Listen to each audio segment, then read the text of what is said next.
Jaksa Agung, ST Burhanuddin, secara terbuka mengungkap penyebab banjir besar yang melanda wilayah Sumatera di hadapan Presiden Prabowo Subianto.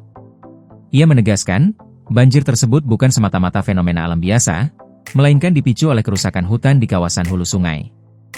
Hal ini disampaikan Burhanuddin dalam acara penyerahan uang sitaan di kantor Kejagung, Jakarta, Rabu 24 Desember. Menurutnya, penggundulan hutan telah mengurangi daya serap tanah terhadap air hujan secara signifikan. Kondisi itu membuat air meluap dan menyebabkan banjir besar di wilayah hilir. Burhanuddin menyebut, terdapat indikasi kuat keterlibatan pelaku pengerusakan hutan dari kalangan korporasi maupun perorangan. Sementara itu, Kejaksaan Agung tengah menelusuri dan mendalami peran pihak-pihak yang diduga terlibat.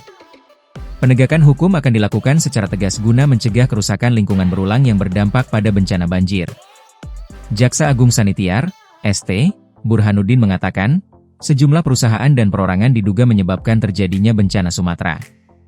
Hal ini berdasarkan identifikasi dari Satuan Tugas Penertiban Kawasan Hutan, PKH. Satgas PKH bersama Pusat Riset Interdisipliner Institut Teknologi Bandung, ITB, telah memeriksa 27 perusahaan dan menemukan sejumlah temuan terkait bencana Sumatera. Diperoleh temuan, terdapat korelasi kuat bahwa bencana banjir besar di Sumatera bukan hanya fenomena alam biasa melainkan terarah pada alih fungsi lahan yang masif di hulu sungai, daerah aliran sungai yang bertemu curah hujan yang tinggi, kata Burhanuddin dalam jumpa pers di Kejaksaan Agung, Kejagung, Jakarta, Rabu, 24 Desember 2025. Menurut hasil analisis tersebut, alih fungsi hutan tersebut berdampak hilangnya tutupan vegetasi di hulu daerah aliran sungai, DAS. Menyebabkan daya serap tanah berkurang, aliran air permukaan meningkat tajam, hujan ekstrim, dan banjir bandang akibat volume air meluber ke permukaan, ungkap Burhanuddin.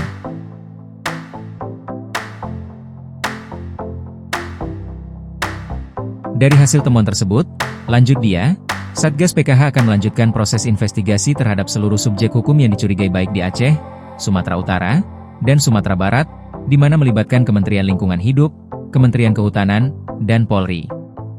Melibatkan seluruh stakeholder guna menyelaraskan langkah, menghindari tumpang tindih pemeriksaan, dan percepatan penuntasan kasus secara efektif, sesuai dengan ketentuan hukum yang berlaku, kata Burhanuddin. Sebelumnya, Sekretaris Kabinet, Teddy Indrawijaya, belakangan kerap muncul dan memberi penjelasan secara gamblang perihal penanganan bencana di Sumatera.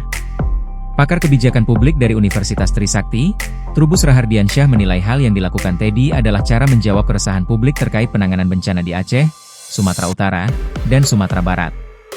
Ia menjawab keresahan publik, paling tidak menjawab dinamika yang terjadi di persepsi publik, karena bencana ini jadi menimbulkan persepsi publik, kata Trubus, Selasa, 23 Desember 2025.